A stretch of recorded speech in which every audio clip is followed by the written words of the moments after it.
આજના મુખ્ય સમાચારની શરૂઆત કરીએ તો હવામાન વિભાગે વરસાદને લઈને આગાહી કરી છે। હવામાન વિભાગનું અનુમાન છે કે હજી વરસાદનો એક રાઉન્ડ આવશે અને એ રાઉન્ડ ધમાકેદાર આવશે। ડાંગ, તાપી અને નવસારીમાં ભારે વરસાદની આગાહી કરવામાં આવી છે। 25 સપ્ટેમ્બરથી ભારે વરસાદની આગાહી કરવામાં આવી છે। ઉત્તર ગુજરાત અને મધ્ય ગુજરાતમાં છૂટો છવાયો વરસાદ રહેવાની આગાહી છે, તો અમદાવાદમાં ગરમીનું પ્રમાણ વધશે તેવી આગાહી કરવામાં આવી છે। મિત્રો, બીજા સમાચારની વાત કરીએ તો હવામાન વિભાગે રાજ્યમાં ફરી એક વખત વરસાદને લઈને આગાહી કરી છે। 25, 26 અને 27 સપ્ટેમ્બરે વરસાદની આગાહી કરવામાં આવી છે। નવસારી, વલસાડ અને દમણમાં ભારે વરસાદની આગાહી કરવામાં આવી છે। સાથે સાથે દીવ અને દાદરાનગર હવેલીમાં પણ ભારે વરસાદની આગાહી કરાઈ છે। સાયક્લોનિક સર્ક્યુલેશન સિસ્ટમ સક્રિય થતાં આ આગાહી કરવામાં આવી છે અને આજે પશ્ચિમ બંગાળની ખાડીમાં લો પ્રેશર સક્રિય થશે।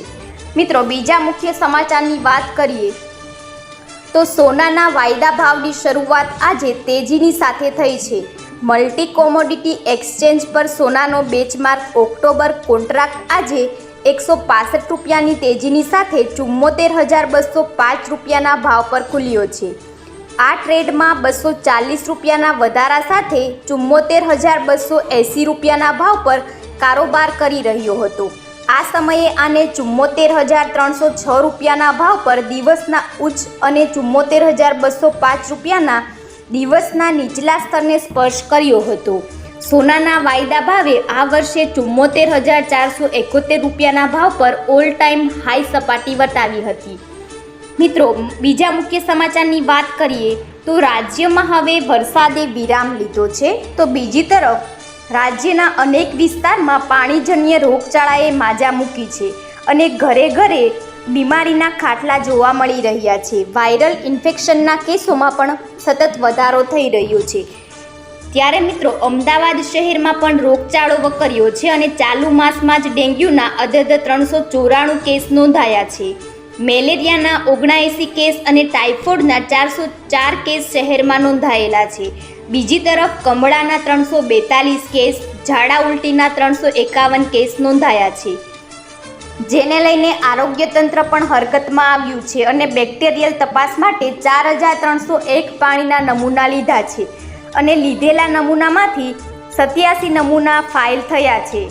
મિત્રો, અન્ય સમાચારની વાત કરીએ તો ગીર સોમનાથ જિલ્લાના વેરાવળમાં મકાન પાડવા નોટિસ મળતા મહિલાએ આપઘાત કરતા સોમનાથના ધારાસભ્ય વિમલ ચુડાસમાએ મુખ્યમંત્રીને કલેક્ટરની દબંગગીરી બાબતે પત્ર લખીને જાણ કરી છે। વિમલ ચુડાસમાએ જણાવ્યું હતું કે વેરાવળમાં મફતિયાપરાની સામે રહેલા માયાબેને ગઈકાલે તારીખ 22ના રોજ આત્મહત્યા કરી લીધી હતી। કલેક્ટર દ્વારા માયાબેનનું મકાન તોડવાની નોટિસ મળતા માયાબેનને લાગી આવતા આત્મહત્યા કરી હતી। આ બેન ત્યાં 40થી 45 વર્ષથી રહેતા હતા। બેનને નોટિસમાં જણાવવામાં આવ્યું હતું કે તારીખ 1/10/2024ના રોજ તમારું મકાન તોડી પાડવામાં આવશે। કલેક્ટર દિગ્વિજયસિંહ જાડેજા દ્વારા આ પ્રકારની નોટિસ આપીને સામાન્ય માણસોને હેરાન કરવામાં આવી રહ્યા છે। વરસાદની સિઝન હોય તો આ પ્રકારના ડિમોલેશન ના કરી શકાય અને લોકો માટે વૈકલ્પિક વ્યવસ્થા કરીને ડિમોલેશન કરવું જોઈએ। આ કામગીરીથી લોકોમાં મનમાં ભય ઊભો થઈ ગયો છે।